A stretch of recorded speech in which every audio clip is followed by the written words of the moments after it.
Dati, siya ang pinapangarap na babae ng bawat lalaki sa buong imperyo. Pero ang masakit, pinilit siyang ipakasal sa hamak na utusan lang ng emperador.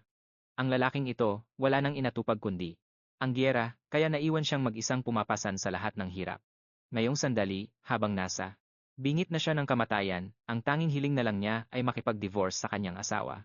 Si Beno ay anak ng isang mayamang negosyante, pero ginamit siya ng emperador bilang tropyo ng giyera at ipinakasal sa tapat nitong tauhan na si Grace. Kahit ganoon, umasa pa rin siya na magiging masaya siya sa pagsasama nilang ito.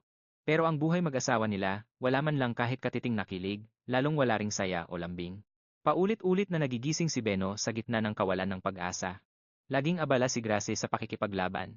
Kaya naman, ang mabigat na responsibilidad ng pamumuno sa lupain ay bumagsak sa mahihinang balikat ni Beno. 10 taon siyang nagtrabaho, araw at gabi. Ang dating magandang dalaga, naging isang maputla at kaawa-awang babae na lang. Ilang beses niyang naisip na, kung mamatay man siya, baka sakaling malaglagan man lang siya ni Grace ng kahit isang patak ng luha balang araw. Mabuti na lang sa maikli niyang buhay, mayroon pa siyang 2 anak na napaka-cute. Ngayong malapit na siyang mamatay, sino na ang mag-aalaga sa mga anak niya? Nakaupo siyang nanghihina sa tabi ng higaan, habang patuloy na umuubo ng dugo mula sa kanyang bibig. Buti na lang sa sandaling ito, may mga tapat pa ring katulong at mga alalay na umiiyak para sa kanya ngayong malapit na siyang pumikit ng habambuhay. Dumating din ang tinatawag niyang asawa. Nang makita ang malunos na kalagayan ni Beno, napaluhod si Grace sa tabi ng kama. Pinipilit ng umiiyak na katulong si Beno na sabihin kay Grace ang lahat ng nasa loob na home niya habang kaya pa niya, hirap na sinabi ni Beno na gusto lang naman niyang makabili ng kuwintas na perlas at gusto rin niyang makapunta sa kabisera ng kaharian.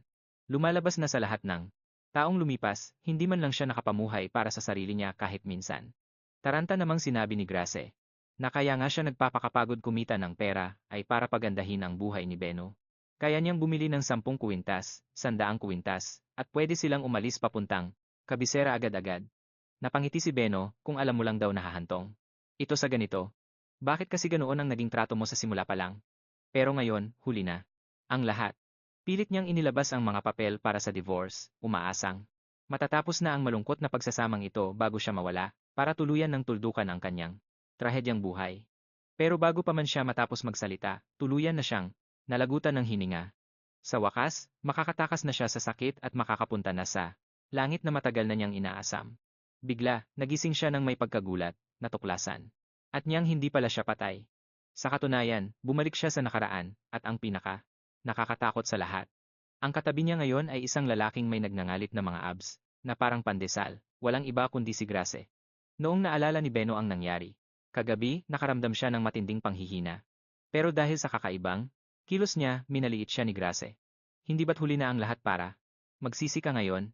Sabi nito bago lumabas ng kwarto, habang si Beno naman ay patuloy na nagdarasal.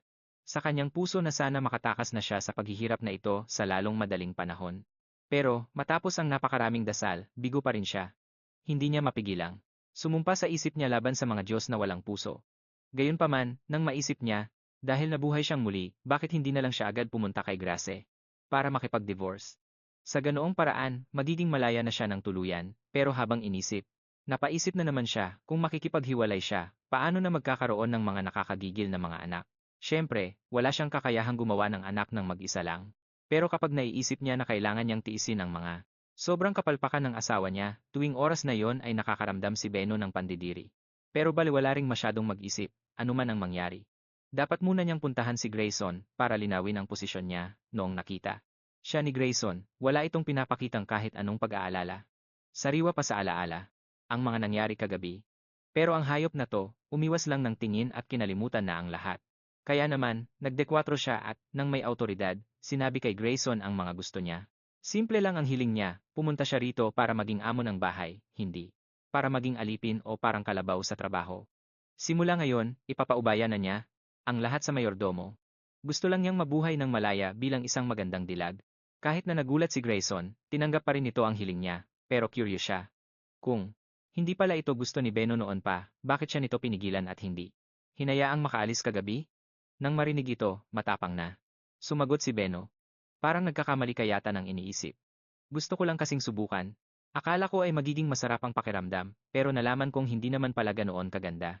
Pagkatapos noon, naglakad na siya palayo ng hindi lumilingon, at iniwan si Grayson na parang guguho na ang mundo.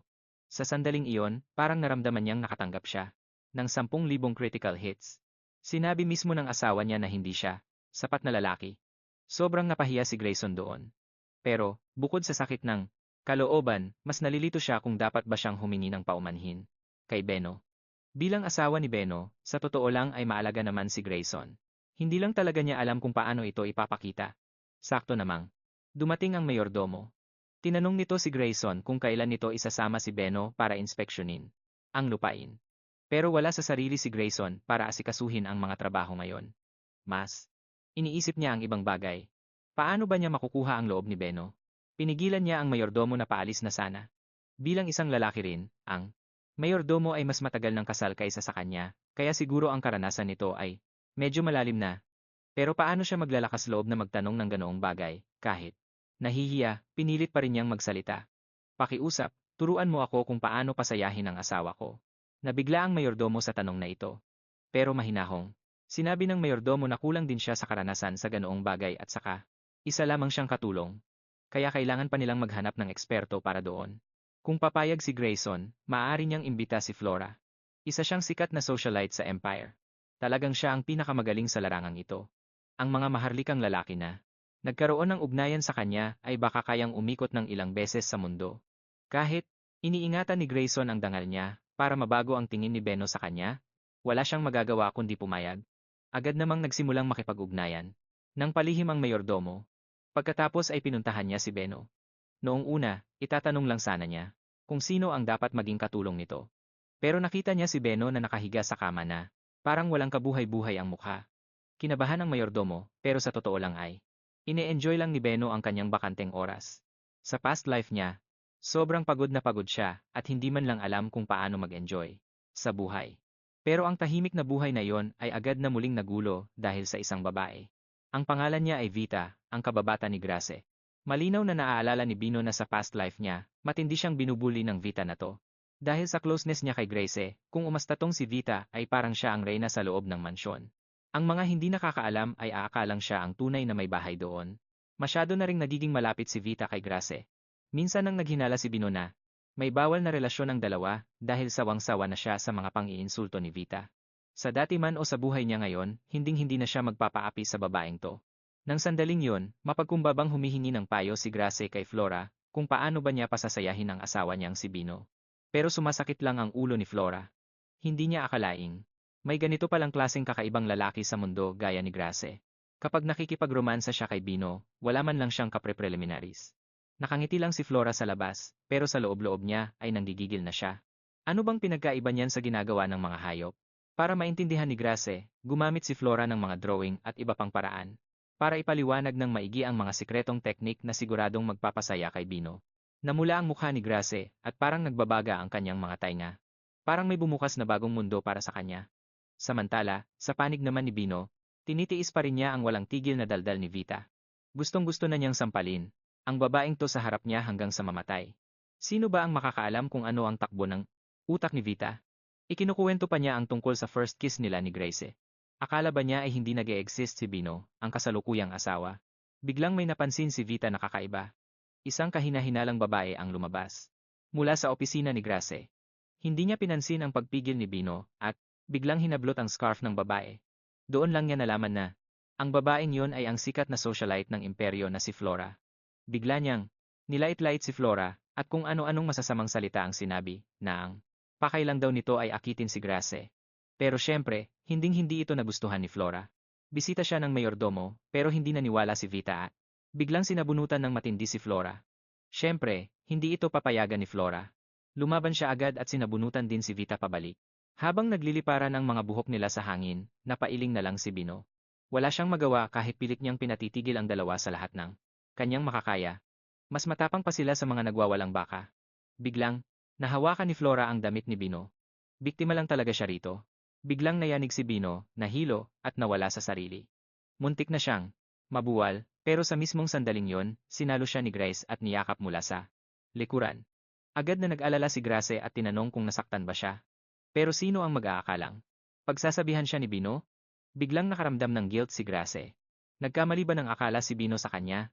Sa puntong ito, hindi na mapigilan ni Bino ang kanyang galit. Sumigaw siya ng malakas, "Anong karapatan mo?" Ang babaeng epal, na kanina lang ay sobrang yabang, ngayon ay namumutla na sa takot. Sabi ni Bino, "Hoy babaeng mapagpanggap, akala mo ba ikaw ang reyna dito? Hindi mo ba alam na ituturing sana kitang parang kapatid? Pero mukhang, hindi ka karapat-dapat." Kaya naman, ipinabilanggo niya ang babaeng to sa sarili nitong kwarto. Nagmamakaawa ang bruha na patawarin siya, pero hinding-hindi siya pinansin ni Bino. Kaya naman, wala nang nagawa ang babaeng to kundi magmakaawa kay Graz na tulungan siya. Ang akala niya noong una, ay dahil sa kanilang pagkakaibigan noong bata pa, ipagtatanggol siya ni Graz. Pero talagang nabigo ang bruha. Ang autoridad ni Beno, ang legal na asawa, kahit si Graz ay hindi kayang banggain. Biglang tinitigan ni Graz ang babaeng to nang may galit sa kanyang mga mata. "Umalis ka sa harap ko ngayon din." Hindi na naglakas loob ang babaeng to na kalabanin si Beno. Pero sa sandaling iyon, nakaramdam ng hiya si Graz.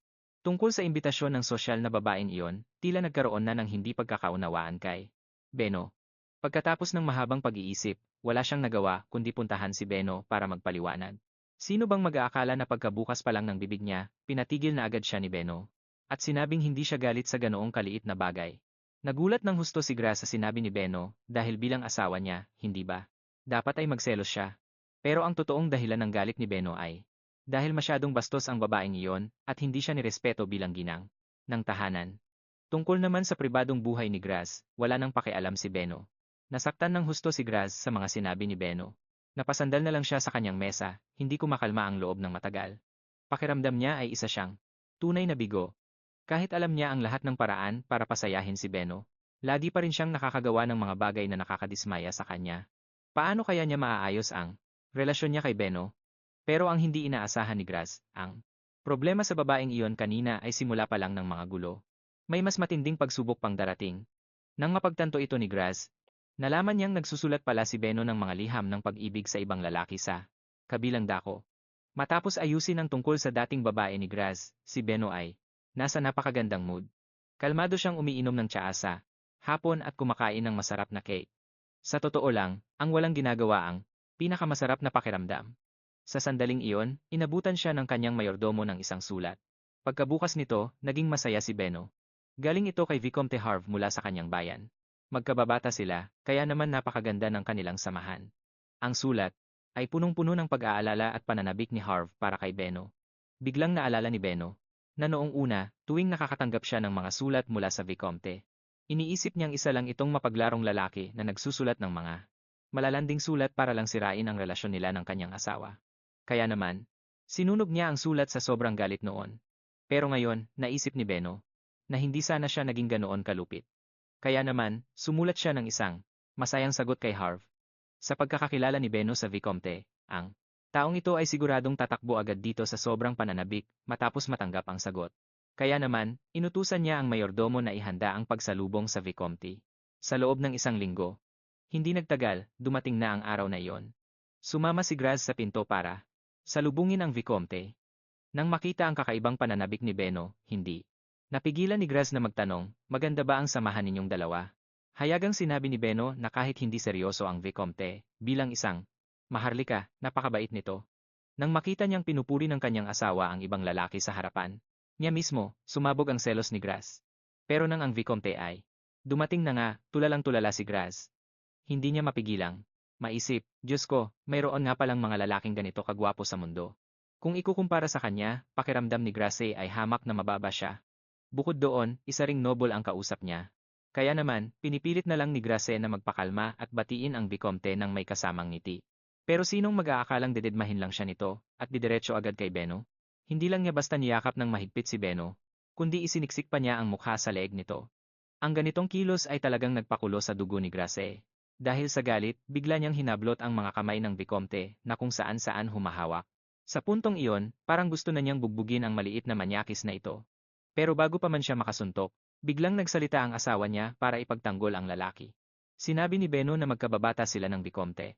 At dahil matagal silang hindi nagkita, naging masyadong mapusok lang ang kilos ng Vicomte. Pero pinaalalahanan din ni Beno ang Vicomte na dapat pa ring magpanatili ng distansya ang mga lalaki at babae sa isa't isa. Dahil sa mga salitang ito, napagtanto ng Vicomte na naging medyo bastos nga ang inasal niya. Kaya naman, mabilis niyang tinapik ang balikat ni Grace para humingi ng paumanhin. Tiningnan lang ni Grace ang walang modong batang ito. Punong-puno siya ng galit na parang sasabog na. Pero nang makita niya ang ngiti ni Beno, pinilit niyang magtimpi. Tutal, gusto rin naman niyang magpakitang gilas at mag-iwan ng magandang impresyon kay Beno. Pagkatapos nito, pinatuloy ni Beno ang Bikomte sa loob ng bahay. Hindi inaasahang nang makita nito na nakatira si Beno sa isang lugar na napakaliit at napakahirap. Pakiramdam niya ay sobrang dehado ang kalagayan ni Beno at bigla na lang siyang humagulgol sa iyak. Agad naman siyang inalo ni Beno at sinabing maayos naman ang buhay niya rito. Sa isip-isip ni Beno, masyado lang talagang madrama ang lalaking ito. Pero kakakalma lang ng Bikomte nang magsimula na naman siyang gumawa ng eksena. Sa totoo lang, para masalubong ng maayos ang Bikomte, inihanda ni Grace ang pinakamasasarap na pagkain. Dahil sa paghahandang ito, natuwa si Beno. At mas gumanda ang tingin niya kay Grace. Pero ang mga pagkain ito, na kahit si Beno ay natatakam, ay nilait lang at sinabing walang kuwenta ng Bikomte. Sinumbatan pa niya si Grace na wala itong modo dahil pinapakain lang nito si Beno ng ganoon. Dahil dito, natakot ang kusinero at nagmamadaling humingi ng dispensa. Nakaramdam din ng matinding hiya at panunumbat sa sarili si Grace. Pero ang ikinagulat niya, biglang nagbago ang timpla ng mukha ni Beno at naging seryoso ito. Pinagalitan niya ang Vicomte. Dahil sa sobrang talas ng pananalita nito, sinabi niyang naiintindihan niya ang sitwasyon sa kanilang lugar. Ang makakain ng ganoong mga putahe ay sapat na para sa kanya. Marami nga rito ang hindi man lang makabili ng karne. Kung magiging magarbo at maaksaya si Grace, mas lalo lang siyang madidismaya rito. Pagkatapos, pinuri rin niya ng husto ang kusinero. At syempre, hindi niya nakalimutang pasalamatan si Grace sa maayos na pag-aasikaso nito. Ang mga papuring iyon mula kay Beno ay nagpuno sa puso ni Grace ng sobrang kaligayahan. Kay bilis ng tibok ng puso niya, at pakiramdam niya ay nananaginip lang siya. Si Beno na dati ay laging galit sa kanya, ay kusa siyang pinagtanggol ngayon. Bigla niyang naramdaman na ang sarap pala sa pakiramdam na pinoprotektahan ka ng asawa mo. Pagkatapos ng pagkain kasama ang Vicomte, lumayo muna si Grace para pakalmahin ang sarili. Sobrang bilis pa rin ng tibok ng puso niya sa mga sandaling ito. Para sa kanya, si Beno ay isang prangka at matalinong babae na parang isang anghel. Pinuri pa siya nito sa harap ng maraming tao kanina. Napakahusay talagang babae ni Beno. Sa pagkakataong ito, mas lalo pa niyang ninais na sana ay mahalin pa siya ni Beno ng higit pa. Bigla niyang napansin na lumalamig na ang panahon, pero wala pa ring suot na mainit na damit si Beno. Kaya naman, inutusan niya ang kanilang mayordomo na ibili siya ng damit. Pero tumanggi ang mayordomo. Pinagalitan pa nito si Grace, at sinabing kulang daw ito sa lakas ng loob. Dahil mag-asawa na sila, dapat nang magkusa si Gray na alagaan si Bino ng mas hayagan. At dapat maging tapat siya, dahil kung hindi, patuloy lang na mamasamain ni Bino ang mga kilos ni Gray. Pero ang problema, sadyang torpe itong si Gray. Makita lang niya si Bino, namumula na siya, at nagwawala na ang tibok ng puso niya. Paano naman siya magkakaroon ng lakas ng loob na magsalita ng ganoon? Pero ang kanilang mayordomo, na sanay na sa ganitong mga bagay, ay iginiit na hindi na dapat matulog ng magkahiwalay si Gray at si Bino. Nang marinig ito, lalong nilamon ng hiya si Gray. Sabi naman ng mayordomo habang napapailing, sa iisang kama lang naman daw sila matutulog. Huwag daw siyang kung ano-ano ang iniisip, pero lalong nagliyab sa pula ang mukha ni Gray. Noong gabing iyon, habang naghahanda na si Bino na magpahinga, bigla siyang may narinig na kumatok sa pinto. Pagkabukas niya ng pinto, naku po. Nakatayo si Gray sa tapat ng pinto na parang isang halimaw, halos mamatay sa takot si Bino sa sandaling iyon.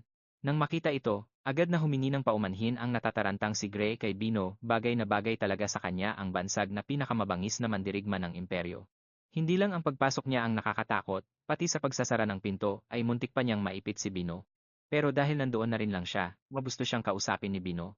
Sinabi niya kay Gray na bukas, sabay nilang iinspeksyonin ang kanilang lupain. Siyempre, hindi tumanggi si Gray.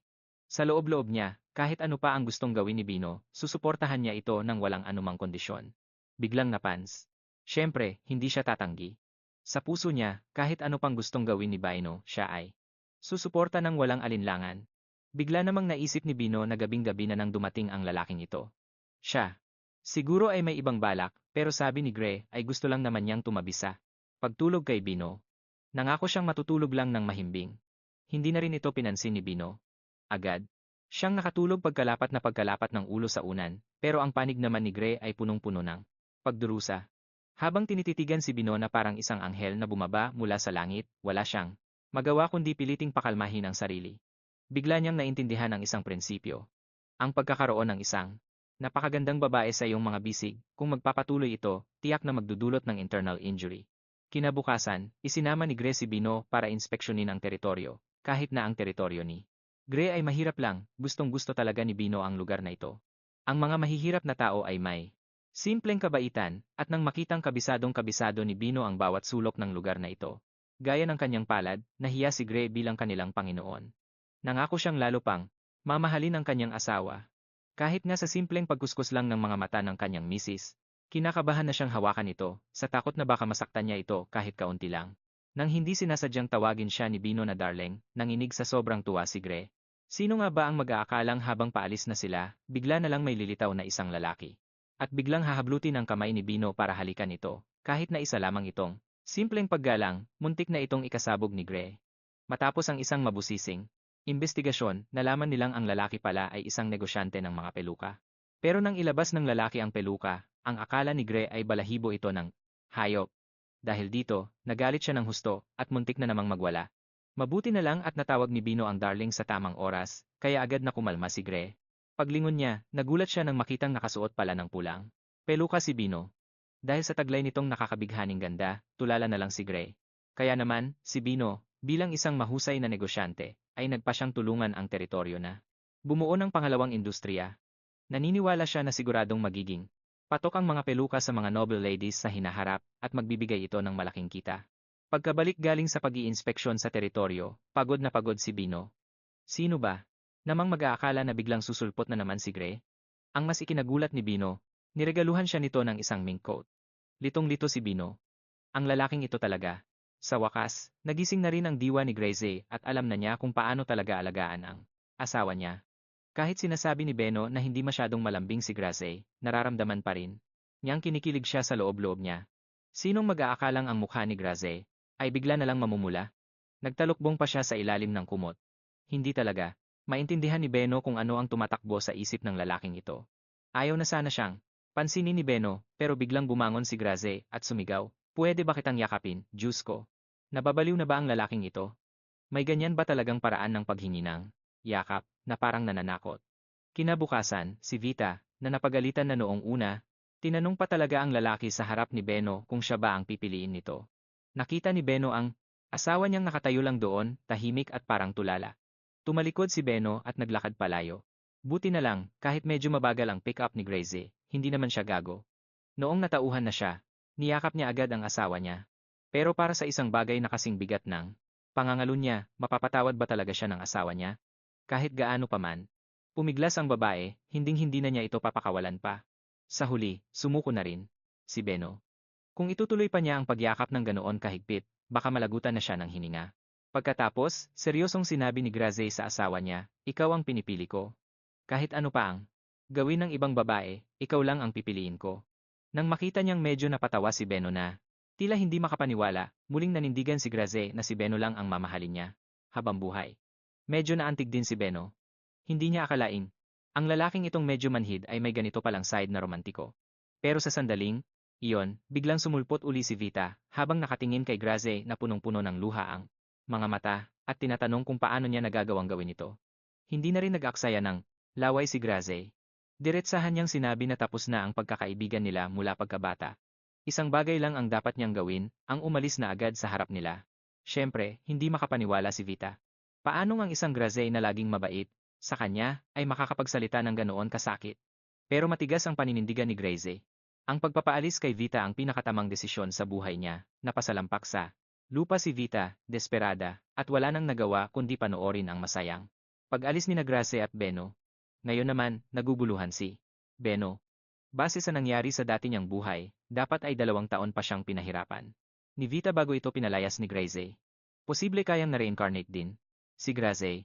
Pagkatapos, sinabi ni Gracie kay Beno na aalis siya para sa isang ekspedisyon. Sa totoo lang, dati na talagang trabaho ito ni Gracie. Pero nang malaman ni Beno na ang bayad sa ekspedisyon ay 1 milyon lang, sobrang nagalit siya.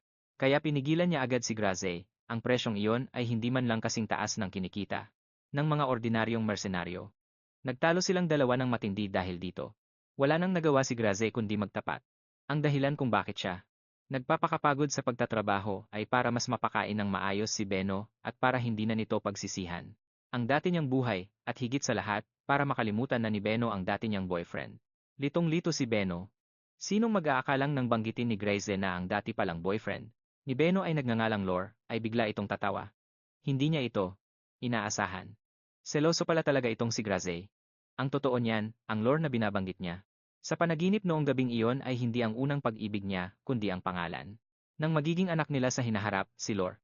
Gayunpaman, gustong asarin ni Beno si Graze, kaya sinabi niya na mahirap talagang kalimutan si Lore.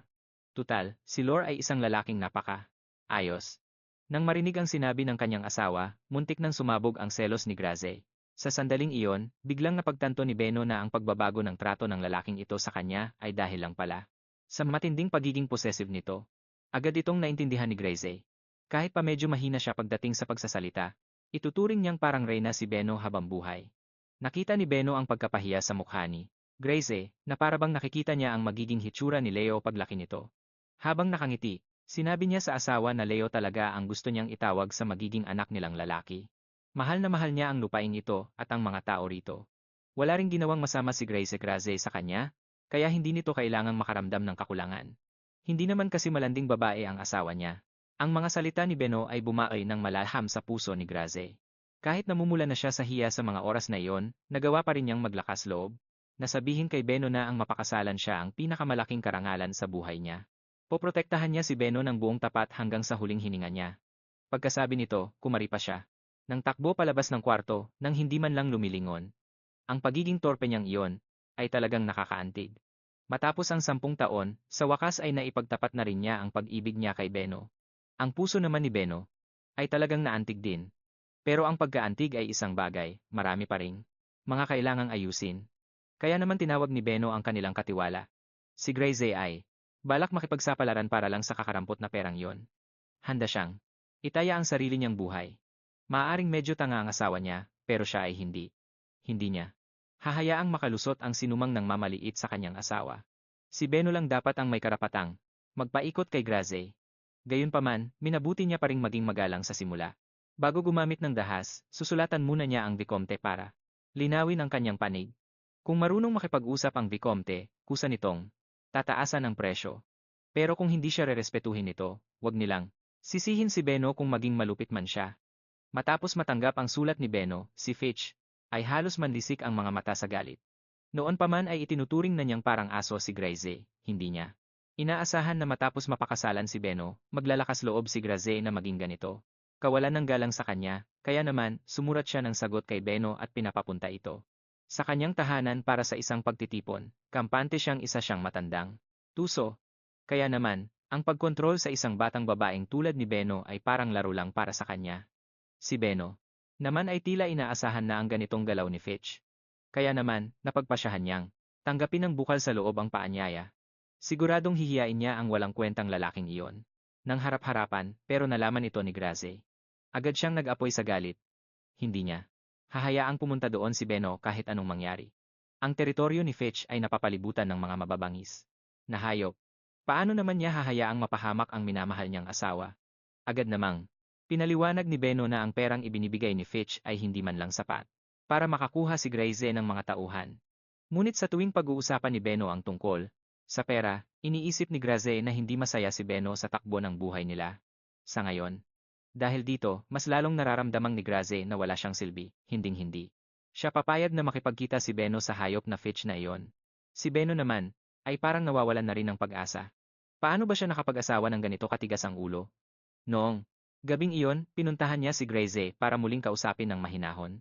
Alam niyang pinahahalagahan ni Graze ang kanilang ugnayan, pero masyadong barat ang ibinibigay ni Fitch. Kung may mangyari mang masama kay Graze, at kailanganin niyang pasanin mag-isa ang bigat ng buong teritoryo, ang perang ibinibigay ni Fitch ay hindi man lang aabot para pambayad sa mga gastusin. Tungkol sa mga gastos ng teritoryo. Sa loob ng isang buwan ng pakikinig sa mga paliwanag ni Beno, naging sobrang sama ng timpla ng mukha ni Graze. Nang mapansin ni Beno ang pagkainis ni Graze, agad niyang sinabi na umaasa siyang ang kanyang asawa ay isang marangal na baron, at hindi isang sundalong bayaran na itinataya ang buhay para sa barya-baryang kita. Higit pa sa mga maharlikang nagmana lang ng titulo, si Graze ay naging baron dahil sa sarili niyang galing sa pakikidigma na siyang tunay na ehemplo ng isang matagumpay na lalaki. Ang mga salitang ito ni Beno ay tumagos sa puso ni Graze. Wala siyang nagawa kundi payagan si Beno na sumama sa ekspedisyon, lalo na't napakaganda ng atmosfera sa pagitan nilas. Pagkatapos nito, niyaya ni Graze si Beno na kumain ng tsokolate. Hindi inasahan ni Beno na may ganito palang romantikong panig si Graze. Kumuha siya ng isang piraso, at isinubo ito, at laking. Gulat niya na mas masarap ang tsokolateng ito kaysa sa kahit anong natikman niya. Noon. Pagkatapos, kumuha pa siya ng isa, at isinubo naman ito sa bibig ni Gracie. Namula na naman ang mukha ni Gracie. Bakit tila biglaan ang dating ng ganitong kaligayahan? Ito ang unang pagkakataon sa buhay niya na may nagsubo sa kanya ng pagkain, at ang mismong, mahal niyang asawa pa ang gumagawa nito. Sa sandaling iyon, ang tamis ng nararamdaman niya ay higit pa sa tamis ng tsokolate. Ngunit, maya-maya lang, biglang nakaramdam silang dalawa na tila may kakaiba. Bumilis ang tibok ng kanilang mga puso, uminit ang kanilang mga katawan, at hindi sila makatulog. Si Beno na madalas ay nakakatulog agad paglapag pa lang ng ulo sa unan, ngayon ay nagwawala ang puso at tila nagliliyab ang mga pisngi. Dahil hindi talaga makatulog, mas matindi pa ang nararamdaman ni Gracie. Nagmamadaling nagtanong si Beno kung saan galing ang tsokolateng iyon. Napilitan si Gracie na aminin na ang marangal na ginang na si Fralero ang nagpadala nito kanina. Tuluyang natigilan si Beno. Dahil pakiramdam niya ay malaking gulo ang dala nito. Unti-unti, nagsimulang mawalan ng kontrol sa sarili si Gracie. Dahan-dahang lumapit ang kanyang kamay sa mukha ni Beno pero sa crucial na sandali, bigla niyang itinigom ang kanyang kamao at sinuntok ang sarili niyang mukha. Bagamat wala rin itong naging epekto. Kahit pilit na nagpapakatino, hirap silang dalawa na pigilan ang sarili. Hindi nila malabanan ang kumukulong dugo sa kanilang mga ugat. Matapos ang isang gabi, tila pareho silang naging ganap na kinabukasan. Noong una, akala ni Gracie ay panaginip lang ang nangyari kagabi, pero nang makita niya ang anghel na natutulog sa tabi niya, nakaramdam siya ng sobrang saya, lalo na't aalis na ang kanyang karibal sa pag-ibig. Ngayong araw, lalong naging masaya ang kanyang pakiramdam. Kaya lang, mas tumindi ang pagiging mapag-angkin niya kay Beno. Nang magtatangka ang Bikonde na magpaalam kay Beno sa pamamagitan ng isang halik sa kamay, agad na hinablot ni Gracie ang kamay ni Beno, kaya napanganga na lang ang Bikonde.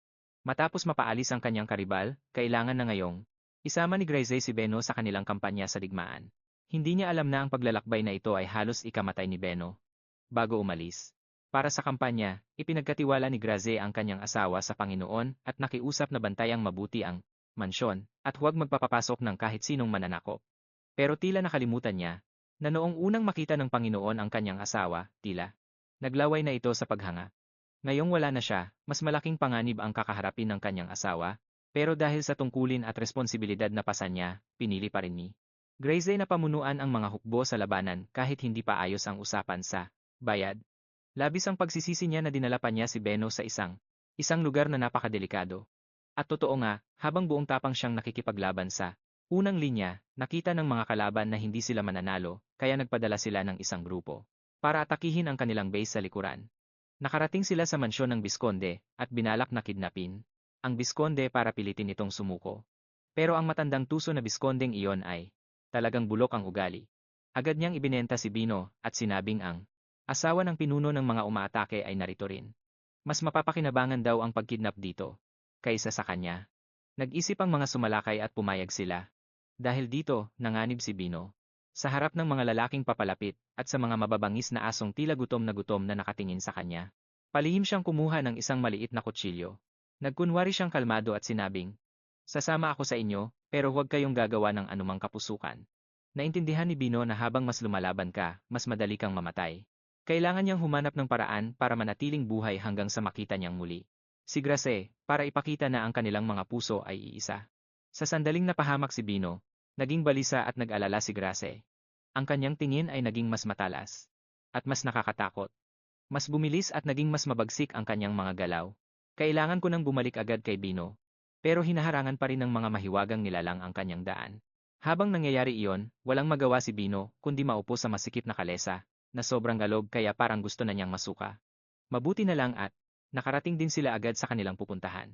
Nang kalagan ng mga kumuha sa kanya ang kanyang mga kamay, habang nakatingin sa hindi pamilyar at abandonadong lugar sa harap niya, nakaramdam siya ng matinding takot. Pagkatapos, ang tunog ng lumiliyab na apoy sa malapit ang kumuha ng kanyang atensyon. Isang lalaki ang tahimik na nagpatong ng balabal sa kanyang mga balikat. Hindi mapigilan ni Bino na mag-isip, mukhang hindi naman pala siya masamang tao. Biglang may kamay na lumitaw at hinawakan siya. Isang batang lalaki ang kuryosong inamoy ang kanyang pabango. Ang bango. Biglang may isang palaso na tumama papunta sa kanya. Binalaan ng lalaki ang kanyang tauhan. Huwag kang lalapit sa babaeng yan, at huwag mo siyang hahawakan. Kahit na kinidnap nila ang babae, kailangan nilang tiyakin ang kanyang kaligtasan. Naguluhan si Bino sa inasal ng lalaki. Sabi-sabi kasi na ang mga tao sa tribong Raycon ay napakabagsik at malulupit. Pero sa nakikita niyang sitwasyon, malayo ang katotohanan sa mga balibalita. Doon lang nalaman ni Bino na ang pangalan ng lalaki ay Jerome. Siya ang pangalawang pinuno ng tribong Recon. Ang kanyang ina at ang ina ng kanyang kapatid ay mga maharlika rin pala, kaya lang. Ang kanilang ina ay sa pilitang kinuha, at doon nabuo ang dalawang magkapatid. Hindi nila naintindihan noon na iyon pala ay isang kahihiyan para sa kanilang ina.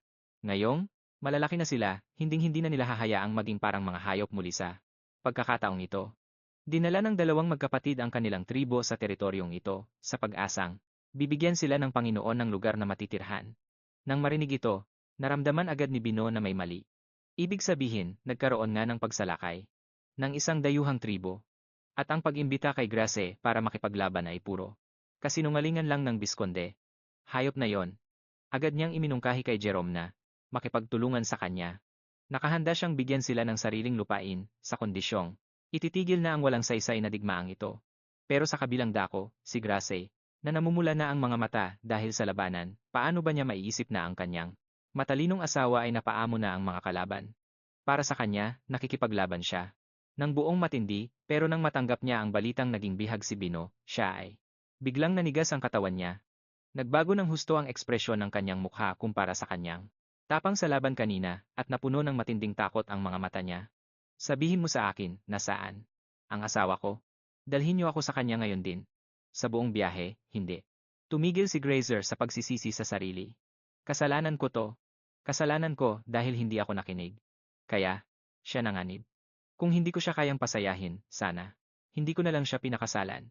Nang makita na niya sa wakas ang kanyang asawa, ang mga mata ng lalaking may taas na 7 talampakan ay agad na napuno ng luha, dahil nakita niyang bihag ang asawa niya ng kung sino. Agad niyang binitawan ang kanyang mga armas. Pakawalan niyo siya, kunin niyo na ang lahat ng gusto niyo. Habang nakikita si Grazer na nagtatakip ng mukha habang umiiyak at hindi na makapagsalita. Nang maayos, sumigaw si Bino. Tumigil ka. Pero wala itong silbi, patuloy pa rin sa paghagulgol ang lalaki. Napilitan ng babae na gamitin ang kanyang huling alas.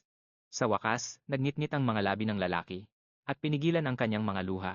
Nang makitang tumigil na siya sa pag-iyak, agad siyang inalo ni Bino. Mabuting bata. Pero bakit ka ba umiiyak? Ayos lang ako, wala akong galos kahit isa. Doon lang bumalik sa dati si Grazer. Ang kanyang tingin ay naging matalim, at tinanong ang mga taong dumukot sa asawa niya kung ano ba talaga ang gusto nila. Itinutok ng pinuno ang kanyang sibat sa lalaki. Marami ka nang pinatay sa mga kasamahan namin, kaya gusto ko ang ulo mo.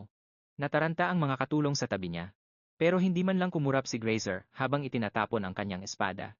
Dahil sa sandaling iyon, sa kanyang paningin, nasa napakadelikadong sitwasyon ang kanyang asawa. Kaya naman sumasakit ang puso niya. Pakawalan niyo ang asawa ko. Nang makita ang bukal sa loob na kahandaang mamatay ng kanyang asawa, natakot si Bino. Akala niya ay darating ito para iligtas siya. Pero hindi niya inakalang susuko na lang ito, nang ganoon-ganoon na lang. Anong ginagawa mo? Huwag kang magpakatanga. Pero humahagulgol ang lalaki habang ipinapahayag ang kanyang pagsisisi sa kanyang asawa. Kasalanan ko ang lahat dahil hindi ako nakinig sa'yo. Tutal, hindi ka naman masaya rito. Umuwi ka na at mabuhay nang naaayon sa gusto mo. Kasalanan ko ang lahat. Lahat ng nasa paligid ay naantig sa kinikilos ni Grazer. Diyos ko, umiiyak siya. Mukha siyang kawawa. Habang malapit nang sumabog ang sitwasyon, agad na sinabi ni Jerome sa kanyang kapatid ang napag-usapan nila ng babae. Alam mo, tapat din siyang nag-aalok ng kapayapaan. Hanggat handa ang kabilang panig na itigil ang labanan, tatanggapin ng teritoryo nila ang mga tao mula sa tribong Rican at tutulungan silang mamuhay ng normal sa bukang liwayway. Ang babaeng nakaupo sa bisig ng kanyang asawa ay nag-iisip. Sa wakas, natapos din ang lahat ng maayos, pero nang tumingin siyang muli kay Grazer, mukhang maiiyak na naman ang lalaki. Sa paningin niya, nadakip ang asawa niya dahil sa kanya, at ang matagumpay nilang pagbabalik ay dahil din sa asawa niya, at wala siyang kinalaman doon. Hindi talaga ako karapat-dapat sa kanya, pero ayaw ko siyang pakawalan. Kaya naman ipinangako niya sa babae na mula ngayon, anuman ang sabihin nito, ay makikinig siya. Nakikiusap ako, pangako mo lang na hinding-hindi mo ako iiwan sa hinaharap. Nag-aalinlangan si Bino sa sandaling iyon. Sa tuktok ng isang malayong bundok, Ang mga lalaking dumating matapos mabalitaan ang balita ay nakita rin ang kanilang grupo. Ang mga dumating ay si Conde Accio at ang kanyang tauhan na si Visconde Balnant habang pinagmamasdan ang sitwasyon sa harap nila. Naguguluhan ang dalawang lalaki dahil sinabi ni Visconde Fichler na ang puwersang pampuksa ni Grazer ay tuluyan ng naubos. Pero ang mahalaga para kay Conde Accio ay kung paano dumating na rito ang asawa ni Baron Grace. Hinihintay talaga ni Beno ang tanong na yon. Sinamantala niya ang pagkakataon para ipaliwanag kung paano nalinlang ang asawa niya para sumabak sa gulo, kung paano siya trinaydor at naging bihag, at kung paano. Ang mabait na si Gian mula sa tribong Requan ay gusto lang naman ng matitirhan, pero ang balak ni Vicomte Fitch ay ubusin silang lahat. Malinaw niyang ipinaliwanag ang buong pangyayari. Galit din namang sinabi ni Jerome na walang kuwenta ang mga noble sa Hilaga, sadyang tuso ba silang lahat at mga traidor? Matapos marinig ang lahat, sinabihan sila ni Accio na bumalik muna sa sarili nilang teritoryo. Siya na raw ang susundo kay Fitch kasama ang ilang tauhan. Sa lahat ng mga nangyayari, galit ding binabatikos ni Jerome na nasa tabi niya na ang mga noble sa Hilaga ay wala palang kwenta. Sila ba ay puro mapanlinlang, tuso, at traidor? Matapos marinig ang buong kwento, sinabihan sila ni Accio na bumalik muna sa sarili nilang teritoryo. Isasama niya ang ilang tauhan para hanapin si Fitch. Pagkarinig niyon, yumuko si Graze at umalis na. Pinanood ni Beno ang papalayong bulto nito. Naging seryoso naman ang mukha ni Accio. Totoo nga na ang barones ay kasing ganda ng nasa usap-usapan, kaya naman nakakaakit siyang protektahan sa lahat ng oras. Habang pauwi, tinanong ni Graze si Beno kung paano niya nakilala ni na Accio at Balnan. Nakonsensya ng kaunti si Beno at sinabing nanghula lang siya. Pero sa totoo lang, dahil nabuhay siyang muli, alam niyang baliwang lalaking iyon. Sa dati niyang buhay, inuwi ni Graze ang sugatang Count at inutusan siyang alagaang mabuti ito. Pero hindi niya inaasahan na si Count Accio, na kilala bilang hari ng Hilaga, ay magkakaroon pala ng maling nararamdaman para kay Beno. Sabi pa nito, sa tingin ko, pwedeng-pwede tayong maging magkaibigan na nagbibigayan sa ating mga pagnanasa. Nanghuhula lang siya noon.